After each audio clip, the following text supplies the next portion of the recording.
하겠습니다. 국유화 폐간 어떤 대통령도 할 수 없는 일인데 감히 제가 어떻게 그런 말을 한다는 것입니까? 이치에 닿지 않는 말을 가지고 사람을 이렇게 몰약해서는 안 됩니다.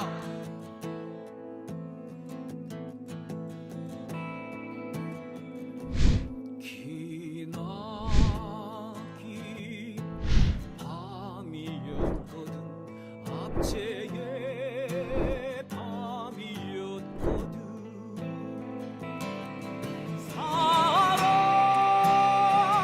이 한 몸 썩어져 이 붉은 사나에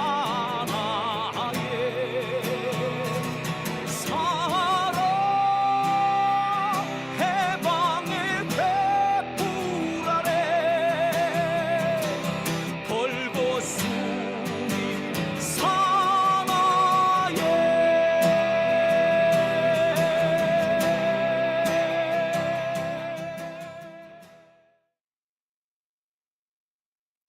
네, 오밤중의 뉴스 함께하고 계신 지금 시각 12시 20분을 지나고 있습니다. 자, 많은 분들 지금 함께해 주고 계십니다. 6,600여 명이 지금 방송 지금 참여해 주고 계시네요.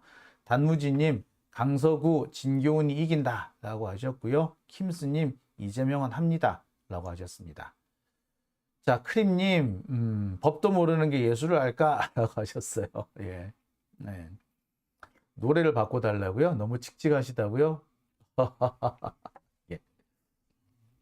네. 자, 쿨피님, 예. 백자님 노래 좋은데 왜 그럼? 예, 백자님, 예, 노래죠. 자, 오밤중의 뉴스. 제가 준비한 두 번째 순서로 들어가겠습니다. 제가 준비한 두 번째 주제는요. 1년째 억울한 감옥살이 이화영, 빠르면 내일 석방입니다. 자, 이화영 부지사가 10월 13일이면 수감된 지 딱 1년이 됩니다. 1년, 참 긴 시간이죠. 보통 형사소송에서 1심 구속기간은 최대치가 6개월입니다.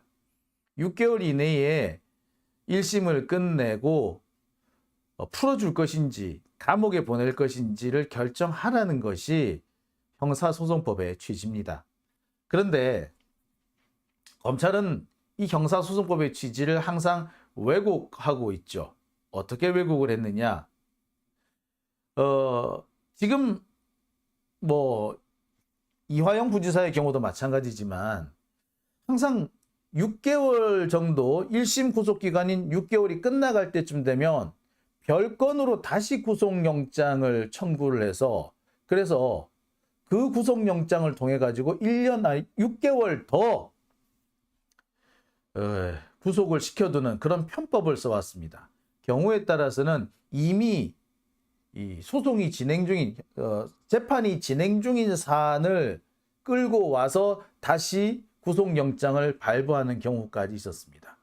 근데 사실 이거는 말이 안 되는 겁니다. 구속영장은요, 증거인멸의 우려, 도주의 우려 때문에 발부하는 것인데 이미 재판이 진행되고 있는 거는 증거인멸의 우려가 없는 거잖아요. 그런데 증거인멸의 우려가 있다면서 이미 재판이 진행 중인 그 다음에 6개월씩이나 재판이 진행된 그런 사건에 대해서 추가로 구속영장을 발부한다? 야, 참 이건 야비한 거죠. 예컨대 이런 겁니다. 1번, 2번, 3번으로 기소가 됐어. 근데 구속영장은 1번으로만 발부가 돼요. 그런데 이 1심 구속기간 6개월이 지나. 그런데 석방이 돼야 돼. 그러니까 6개월이 지나면 석방을 해야 되죠. 그런데 석방하기 싫은 거야. 그럼 어떻게 된다? 2번으로 또 구속영장을 발부받습니다. 근데 1번, 2번, 3번으로 기소가 됐다고 했죠. 그랬으면 재판이 1번, 2번, 3번 진행이 되고 있는 거잖아요. 그런데 어떻게 또 구속영장을 냅니까? 구속영장은 증거인멸 때문에 도주 우려 때문에 하는 건데 이미 재판이 상당히 진행이 됐어. 그럼 적어도 증거인멸의 우려는 없는 거 아닙니까? 그런데 왜? 왜 구속영장이 또 발부가 됐죠? 예, 이건 편법입니다. 검찰도 편법이고요. 무엇보다 이 법원이 이 잘못된 판단을 하는 겁니다.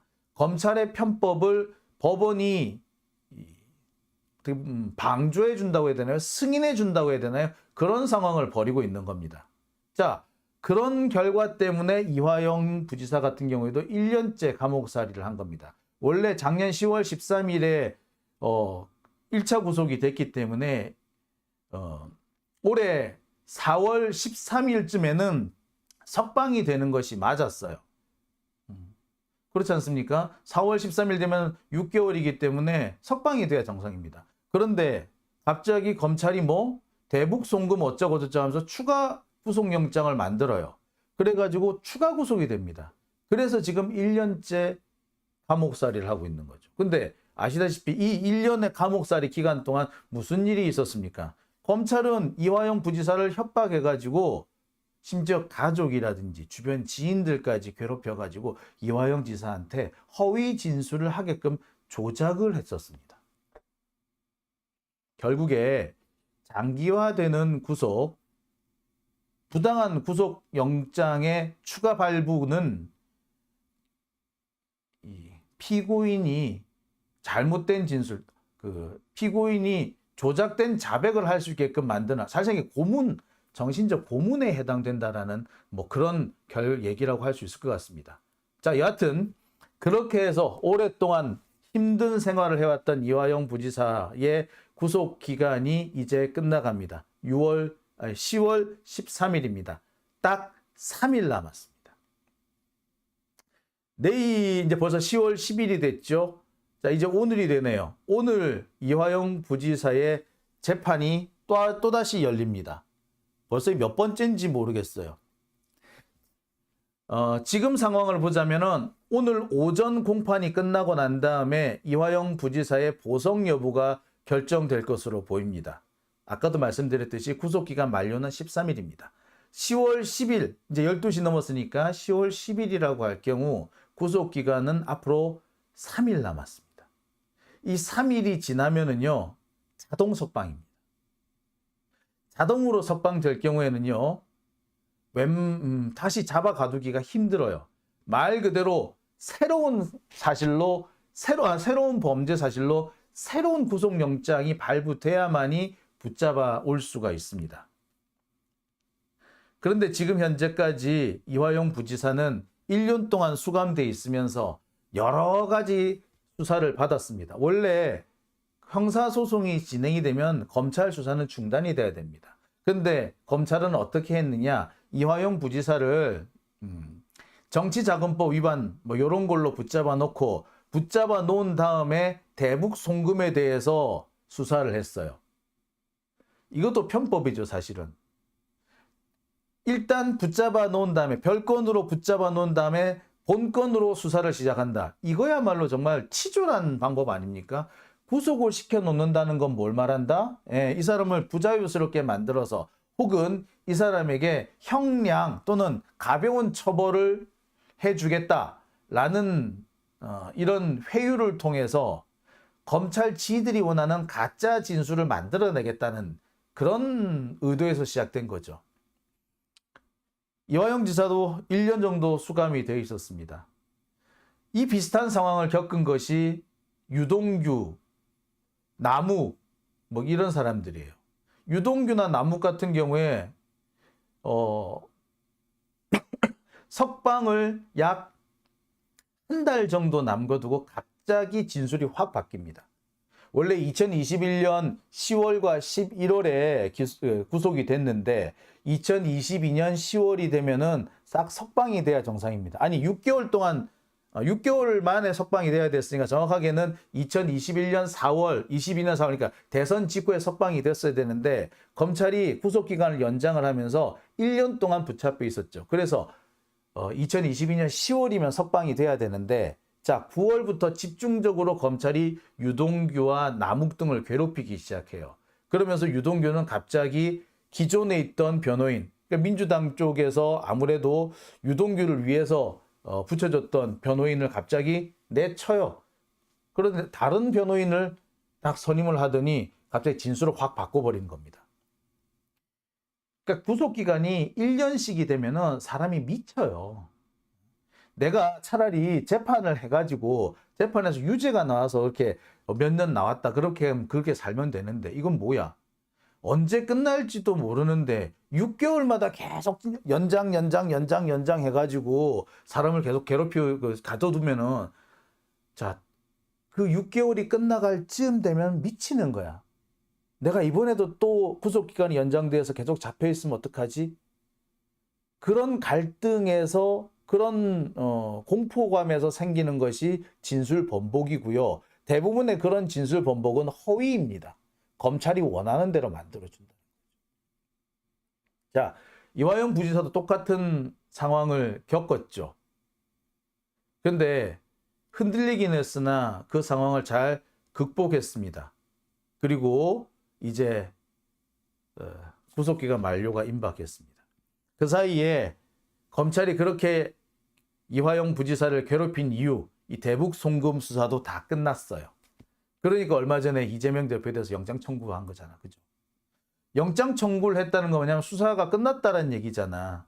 자, 수사가 끝났는데 추가로 붙잡아둘 이유가 있나요? 증거인멸의 이유가 있나요? 이 상황에서 증거가 인멸된다는 것은 뭘 말한다? 검찰이 수사를 엉터리로 했단 말밖에 안 돼. 스스로 인정하는 거야. 그러니까 여기서 증거인멸의 우려가 있다라고 얘기를 하는 것은 검찰 스스로 자기들이 수사를 잘못했다라는 것을 자인하는 게 되는 거죠. 자, 그런데 검찰은 지금 상황에서도 이화영 부지사에 대해서 영장을 추가로 지금 청구해 놓은 상태입니다. 아, 진짜 못된 거죠. 예?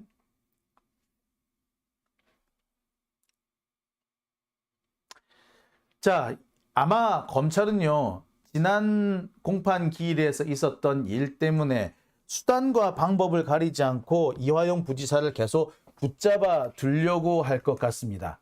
지난 공판 기일에 무슨 일이 있었느냐? 여러분 잘 아시다시피 오전 공판이 끝나고 난 다음에, 그러니까 이게 9월 달이죠. 9월 26일입니다. 이재명 대표의 구속 영장 실질 심사가 있던 바로 그날인데, 바로 그날 이화영 부지사가 자신의 오전 공판이 끝나자 이번에도 자필 탄원서를 전달하려고 합니다. 변호인인 김광민 변호사를 통해서 이재명 대표에게 전달하려고 했죠. 이재명 대표한테 유리한 내용입니다. 검찰의 이 장기간의 그 회유와 협박 또는 위협에 굴복해서 내가 허위 진술을 했다. 이재명 대표는 잘못한 것이 없다라는 내용, 특히 대북 송금에 대해서 아는 게 전혀 없다라는 내용의 탄원서를 만들어서 보내려고 했어요. 근데 이 탄원서를 검찰이 막아버리죠. 교도관을 시켜서 이 탄원서가 이재명 대표한테 전달되는 것을 막으려고 했습니다. 분명히 처음에 교도관은 이 김광민 변호사한테 그렇게 얘기했대요. 김광민 변호사가 탄원서를 내가 받아오려고 하는데 뭐 이거 어떻게 해야 되느냐, 법정에서 내가 전달받아도 되겠느냐 라고 하니까 교도관이 뭐 가능하다, 일단 그 필증만 받으시라, 뭐 이렇게 얘기를 했다는 거예요. 그런데 갑자기 이날 진짜로 탄원서를 전달받으려고 하니까 교도관이 접견 신청한 후에 받아야 된다라고 말을 확 바꿔버렸다는 거예요. 이미 재판이 진행됐고 지금 시간이 지금 이재명 대표도 지금 실질 심사가 진행 중인데 접견 신청을 한 뒤 다시 받으라고 한다는 건 교도소로 돌아갔다 오라는 얘기잖아요. 이게 어떻게 가능한 얘기겠어요? 불가능한 얘기지 않습니까? 자, 결국에 지난 9월 26일 공판에서는 검찰이 수단과 방법을 가리지 않고 이화영 지사의 입을 틀어 막으려고 했던 거죠. 한편으로는 검찰이 진짜 바라는 것은 뭐 증거인멸을 막는다거나 도주를 막는다는 그런 구속영장의 진짜 이유, 그러니까 본질적인 이유가 아니라 이재명 대표한테 유리한 재판이 환경이 성립되지 않도록 막는 데는 있다. 뭐 이렇게 볼 수가 있겠죠. 자, 일종의 보복인 거죠. 이렇게 생각해 보면. 그러니까 이화영이 검찰의 말을 안 들어주고 이재명한테 유리한 얘기만 한다. 그리고 이재명한테 유리한 탄원서까지 쓰려고 했다. 그에 대한 보복을 하는 게 지금 검찰의 행동인 겁니다. 지금 현재 추가 영장이라고 청구된 내용은 그래요. 증거인멸교사 부분이고요. 그 외에도 별건으로 뇌물 사건이 수사 중이다. 뭐 이런 주장을 하나 봐요. 근데 검찰 요즘에 툭하면 증거인멸교사라는 얘기를 쓰죠. 이재명 대표한테도 증거인멸교사 이걸 뒤집어 씌우죠. 근데 이화영 부지사한테도 또 증거인멸교사를 뒤집어 씌워요. 여기에 지금 김용 부원장한테도 증거인멸교사 또 뒤집어 씌워놨다. 이게 뭐냐면 이재명이든 이화영이든 혹은 김용이든 하여튼 민주당 쪽 사람들한테 유리한 어떤 증언이 나왔을 때 그 증언이 나온 이유는 다 뭐다? 증거인멸 교사가 있었기 때문에 가능했다. 뭐 이런 식으로 몰고 가자는 거죠. 그래서 이 핑계를 대면서 추가 구속영장을 청구한 거예요. 근데 증거인멸 교사 부분이 어떤 부분이냐면요. 사실은 이미 증인 신문까지 끝난 상황입니다. 증거인멸 교사가 뭐냐면 쌍방울 쪽에서 그 쌍방울의 내부 문서를 다 없애버린 일이 있었습니다. 그 쌍방울이 자기 내부 문서를 없앤 거는 그 김성태 회장 뭐 이런 사람들 때문에 없앤 건데 이게 사실은 이화영의 부탁을 받아서 없앤 거다라는 식으로 몰고 가는 거죠. 그래서 이화영한테 증거인멸 교사가 혐의가 있다라고 이렇게 주장을 한 겁니다. 그런데 이 증거인멸 교사와 관련해서는 이미 증인들의 증인신문이 끝났고요. 그 증인신문의 결과는 이화영 부지사 쪽의 완승으로 끝났어요. 아무도 이화영으로부터 뭐 진술을 받은 게 요청받은 게 없다라고 나와요. 자, 그럼에도 불구하고 검찰이 이 추가 구속 영장을 청구를 했다는 것은 어떻게든 내일 모레 이화영 부지사가 석방되는 것을 막겠다는 취지인 거죠. 더군다나 이 증거인멸 교사 부분 아까도 말씀드렸듯이 이미 증인신문이 다 끝났다고. 그럼 뭘로 그러면 증거인멸을 하는데 말이 안 되잖아요. 그죠? 그리고 이미 1년 동안 감옥살이를 했어. 그런 사람이 도주할 우려가 있겠어요? 더군다나 이화영은 얼굴이 그렇게 널리 알려진 사람이고 그런 사람이 되겠습니까? 그리고 본인은 자기 자신이 무죄라고 주장을 하고 있단 말이야. 근데 이 사람이 도주를 한다? 그럼 유죄를 자인하는 게 되는데 도주를 하겠어요? 도주를 안 한단 말이야. 자, 도주 증거인멸의 우려가 없어요. 그리고 이미 1년 이상의 수감 생활을 했기 때문에 향후에 실형이 선고될 가능성도 낮고 선고되더라도 그렇게 장기간의 형이 나올 수도 없는 상황입니다. 지금 이화영 지사한테 지금 문제가 되고 있는 게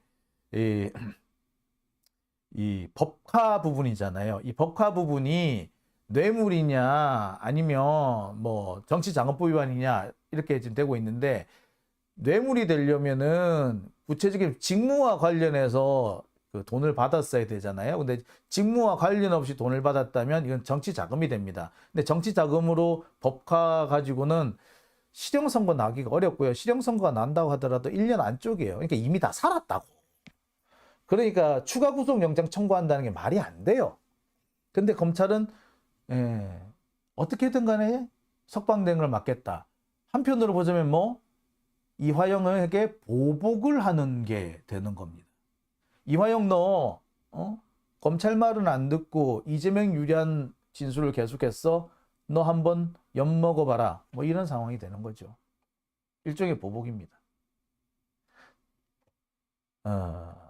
아까도 말씀드렸지만 가장 핵심적인 거는 이 구속영장의 가장 핵심적인 부분은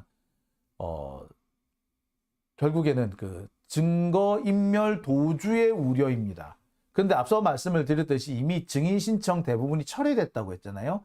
지금 이화영 지사 1년 동안 재판을 했기 때문에 대부분의 혐의에 대해서는 이미 심리가 다 끝났어. 재판이 다 끝났다고. 재판이 이미 끝난 상태이기 때문에 증거인멸을 할 수 있는 상황이 아니죠. 그죠? 그리고 아까도 말씀드렸듯이 이미 상당 부분에 대해서는 이미 살았다고 형을. 그럼 뭐 도주할 우려가 전혀 없는 거 아닙니까? 게다가 증인, 지금 검찰이 증인 그 증거인멸 교사와 관련해서 증인 신청을 했는데 이 증인을 한 100명 정도 원래 신청을 했었대요. 근데 이 증인 신청된 100명 갑자기 지난주에 검찰이 증인 신청을 대거 철회를 해버렸어요. 원래는 100몇 명인가 되는 증인을 다 신청해서 그 일일이 다 불러가지고 신문을 하려고 했었는데 갑자기 왕창 철회해버립니다.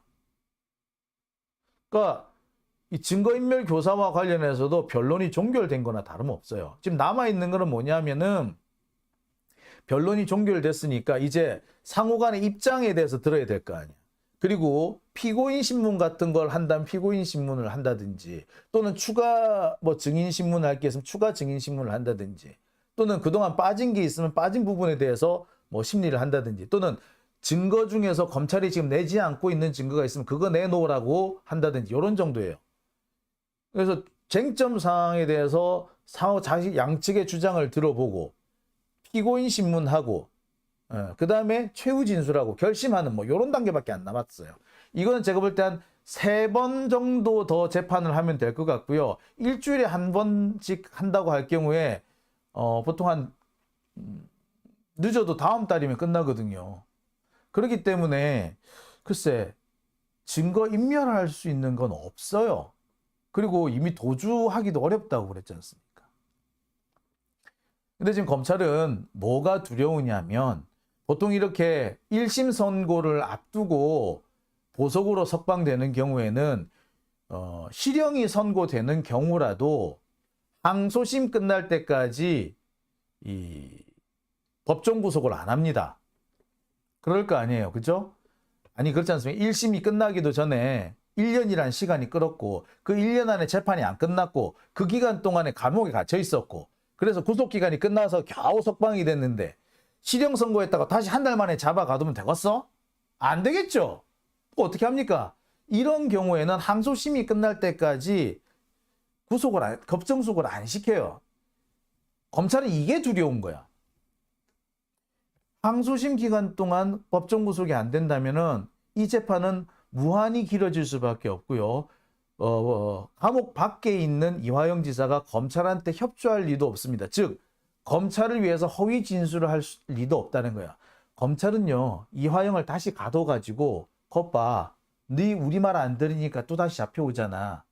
그러니까 이제라도 우리 말 좀 들을래? 요렇게 하려고 하는 거예요. 즉 검찰이 추가적인 압박을 하겠다라는 게 현재 목표인 겁니다.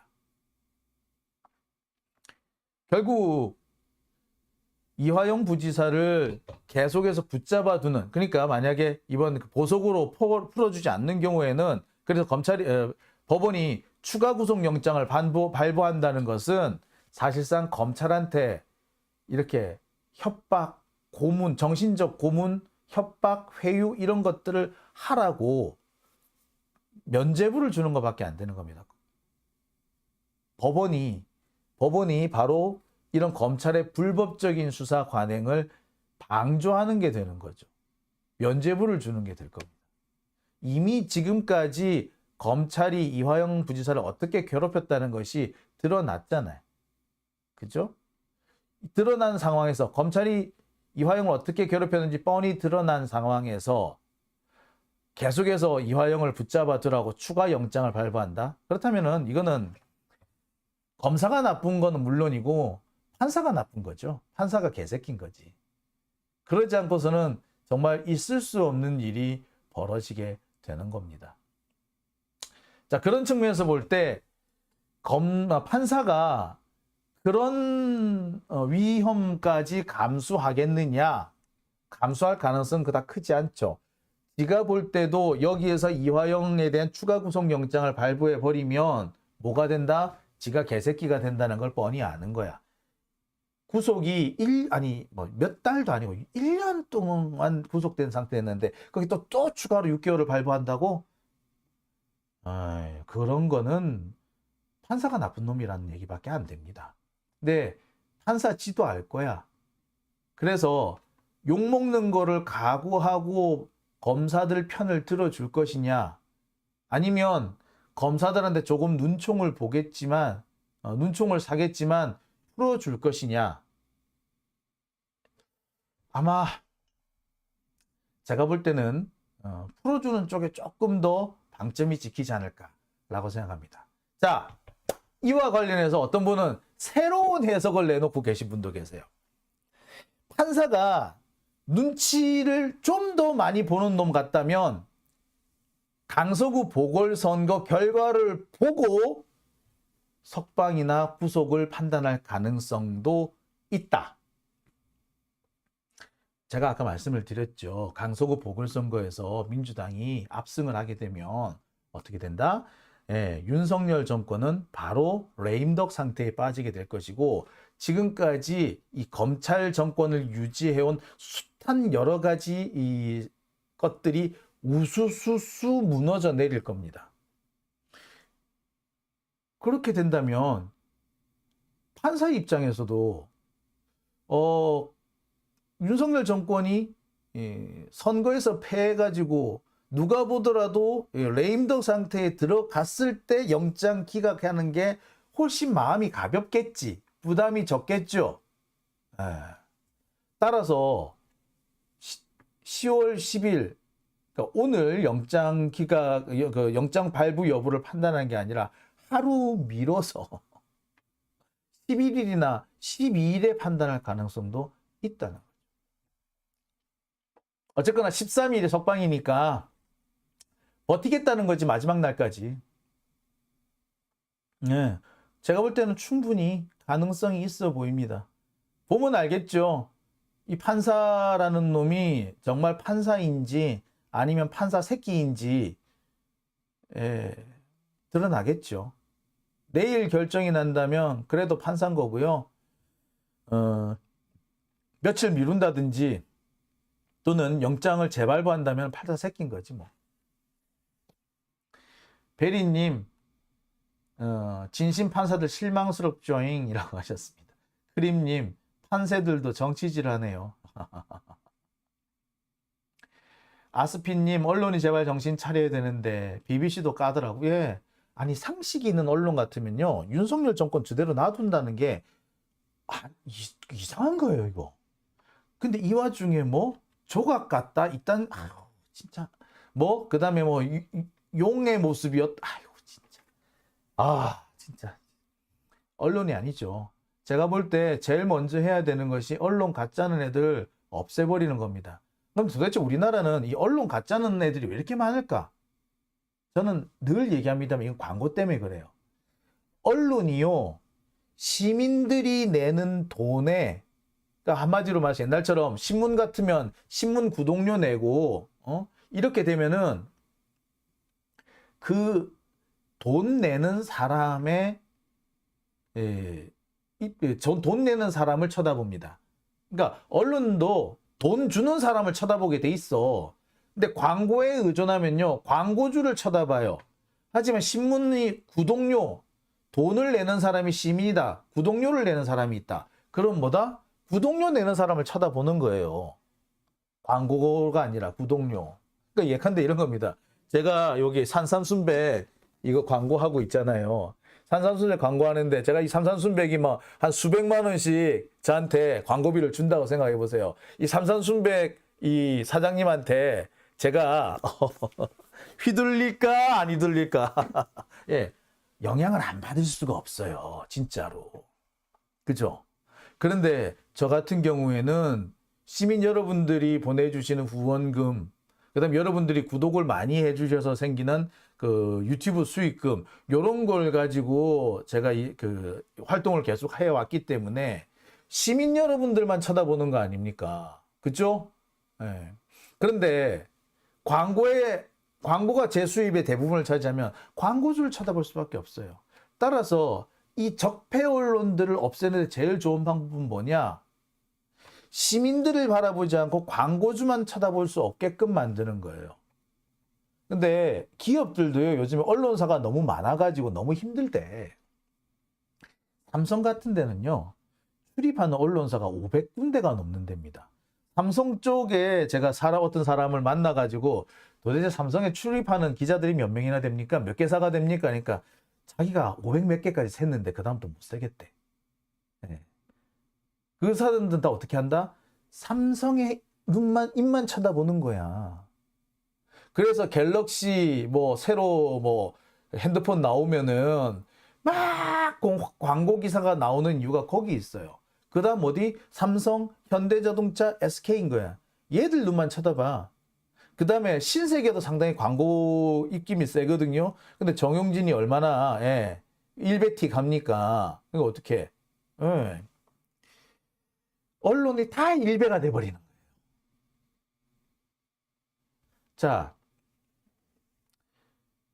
이런 언론들을 막으려면요, 광고와 기사를 바꿔먹게 하는 거. 우리가 니들한테 이렇게 니들 홍보해주는 기사 많이 썼어. 그러니까 우리 광고 좀 줄래? 요러는 걸 못하게 막아야 돼요. 광고와 기사를 바꿔먹게 하는 행동을 금지시켜야 되고, 적발되면 엄벌에 처해야 되는 겁니다. 그리고 포털에서 이 광고성 기사는 잘라내야 돼요. 이거는 AI가 얼마든지 걷어낼 수 있어. 딱 봤을 때 이거는 광고 기사네? 이건 광고네 광고 기사가 아니라 이런 것들을 커트시켜야 돼. 자동으로 커트시켜버려야 돼요. 그런 걸 얼마든지 할 수 있습니다. 그렇게 했을 때 쓸데없이 대기업 광고를 쳐다보고 광고와 기사를 바꿔먹게 하는 그런 언론사들이 없어지고, 그런 언론사들이 없어져야지 조중동의 영향이 확 줄어드는 거야. 한겨레가 왜 저 따위가 된 줄 아세요? 한겨레 수익의 대부분이 광고에서 오거든, 이제. 특히 한겨레 광고를 많이 차지하는 게 뭔 줄 아세요? 건설, 아파트에 대해서 뭐 건설 부동산 요쪽엔요, 기사라고 썼는데 기사가 아니라 광고인 경우가 엄청 많아요. 기사인데 누가 봐도 기사고, 누가 봐도 이게 뭐 정식 기사인 것처럼 포털에 올라가 있는데 내용을 보면 광고야. 그럼 어떻게 해야 돼? 한겨레는 이런 기사를 써가지고 건설업자들한테, 분양업자들한테 돈을 받아 먹어왔던 거예요. 한마디로 이런 기사들을 못 쓰게 막아버려야 되는 겁니다. 그래야지 한겨레도 제정신 차리는 거예요. 경향 뭐 말할 것도 없고, 다른 언론사들도 마다할 것도 없고, 그래야지 정말 시민들을 쳐다보는 거예요. 보세요. 우리가 민주 진보 진영의 시민들이 40% 가까이가 되는데 왜 언론들은 이 40%의 민주 진보 진영 얼굴의 기사를 반영 안 하고 왜 적폐 30%만 쳐다보는 걸까? 그 이유는 돈이 거기서 나오기 때문이거든. 왜 한겨레, 경향, 오마이뉴스까지 왜 자꾸 이상하게 흘러갈까? 바로 그것 때문이에요. 막아버려야 됩니다. 참. 얘기를 하다 보니까 조금 주제가 옆으로 샜네요. 자, 오밤중의 뉴스. 제가 준비한 주제는 두 번째 주제는 여기까지고요. 이어서 세 번째 주제로 넘어가겠습니다. 세 번째 주제 넘어갑니다.